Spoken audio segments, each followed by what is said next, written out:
जी बढ़िया।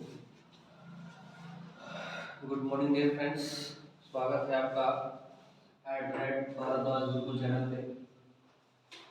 आज ये वीडियो क्लास 12th के ट्रांसफॉर्मेशन यूनिट से लिया गया है, जिसमें आपको पढ़ाया जाएगा एडवर्ब टू और रिमूव टू। इसका फर्स्ट टॉपिक होगा रिमूव टू में।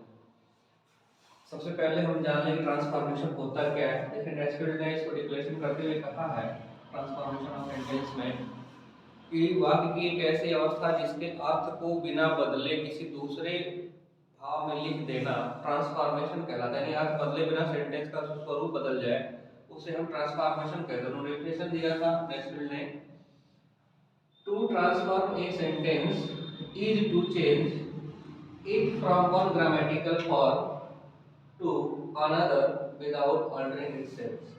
अर्थात किसी वाक्य के अर्थ को बदले बिना उसके पूर्ण स्वरूप को बदल देना ट्रांसफॉर्मेशन कहलाता है। तो किसने कहा?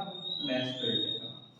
देखिए ट्रांसफॉर्मेशन में कई छोटी बड़ी विधियां होती हैं, उसमें से आज हम लोग पढ़ने वाले हैं sentence containing the adverb too. अर्थात आज हमारा जो टॉपिक होगा वो एडवर्ब टू पे होगा। अब एडवर्ब टू में क्या करना है, तो उसमें भी एक होता है हटाना और जोड़ना, यानी लगा करके भी बना सकते हैं और हटा कर भी बताते हैं। देखिए एडवर्ब टू को हटा करके अर्थात रिमूविंग एडवर्ब टू।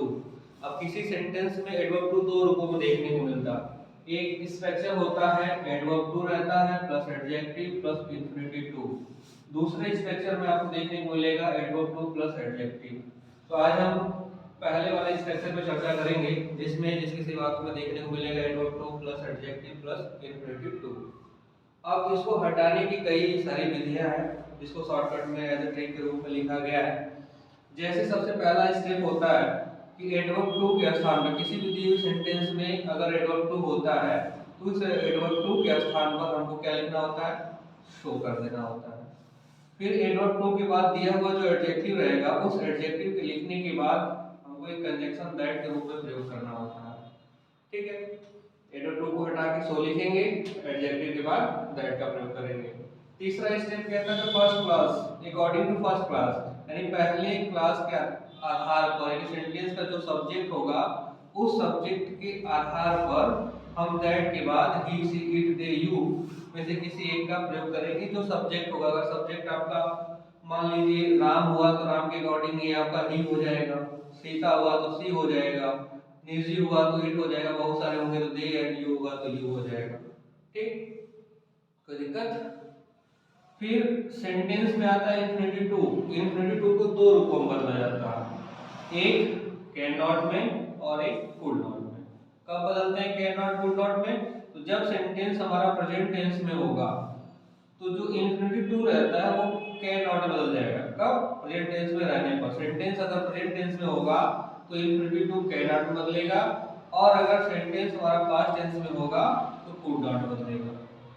एक इसका एक प्रारूप और होता है कि अगर सेंटेंस में फॉर मी होता है तो फॉर मी के स्थान पर हम आई का प्रयोग करते हैं, और अगर सेंटेंस में फॉर अस होता है तो हम वी में बदल देते हैं, तथा फॉर देम होता है तो उसके जगह पर हम दे का प्रयोग करते हैं। एक बार फिर से देख लीजिएगा, एडवर्ब टू के स्थान पे सो का प्रयोग करेंगे, एडजेक्टिव के बाद दैट का प्रयोग होता है, फर्स्ट क्लास के अकॉर्डिंग जो सब्जेक्ट होगा उसके अनुसार दैट के बाद ही सी इट दे यू का प्रयोग करते हैं किसी एक का।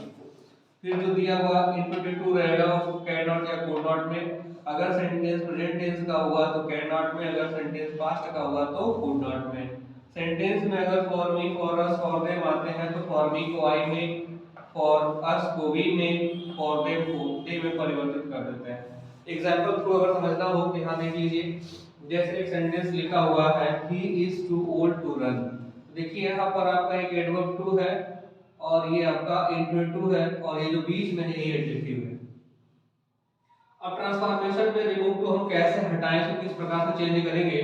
तो देखिए पहला स्टेप कहा गया कि टू के स्थान पर शो करना है, एडजेक्टिव के बाद दैट लगाना और इसको कैन नॉट या कुड नॉट में, क्योंकि यहां प्रेजेंट टेंस है तो इसको कैन नॉट में बदल देंगे, हो जाएगा। आइए देखते हैं, ही इज उतार देते हैं सेम टू सेम, टू के स्थान पर हमने शो का प्रयोग किया, एडजेक्टिव आ गया, एडजेक्टिव के बाद हमने तीसरा स्टेप फॉलो किया, जैसे यहां दूसरा था लिखा हुआ, एडजेक्टिव के बाद दैट का प्रयोग करना है, दैट हो गया। अब दैट के अकॉर्डिंग जो फर्स्ट क्लॉज है, आप देखिए आपका है ही, तो ही के अकॉर्डिंग दैट के बाद हम ही का प्रयोग करेंगे। फिर टू को हम बदल दिए कैन नॉट में, क्योंकि हमारा टेंस जो है प्रेजेंट का है, तो इस टू को हम बदल देंगे कैन नॉट में और उसको लाके जोड़ देंगे। तो दिक्कत देख लीजिए, एडवर्ब टू के स्थान पर सो का प्रयोग होगा, एडजेक्टिव उसका उतरेगा, एडजेक्टिव के बाद हम कंजक्शन दैट जोड़ते हैं, फिर फर्स्ट क्लास के अकॉर्डिंग जो रहेगा सब्जेक्ट उसी का हम प्रोनाउन केस लिखते हैं, फिर टू के स्थान पर हम कैन नॉट का प्रयोग करते हैं, अगर प्रेजेंट टेंस हुआ तो, पास्ट होगा तो कुड नॉट। तो इस तरह से आपका बन जाएगा he is so old that he can not run. ये रिमूव टू का पहला स्टेप है।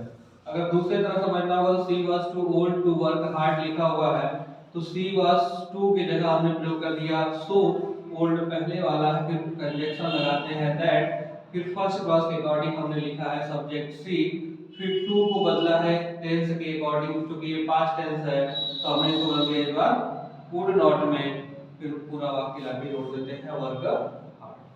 कोई दिक्कत? ठीक।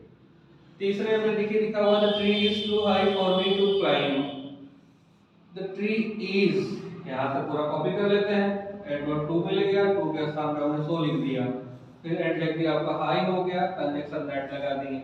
मैंने बताया कि जब कभी वाक्य में for me, for us, for them होते हैं तो फॉर मी को आई में, फॉर अस को वी में, फॉर देम को दे में। तो यहाँ पे फॉर मी है तो फॉर मी को हमने बदल दिया फॉर मी, किसने बदला आई में। अब यहाँ पर है इंफिनिटिव टू, जो कि सेंटेंस है हमारा प्रेजेंट का, तो हमने बदल दिया कैन नॉट में, फिर क्लाइंब में से उतर जाएगा।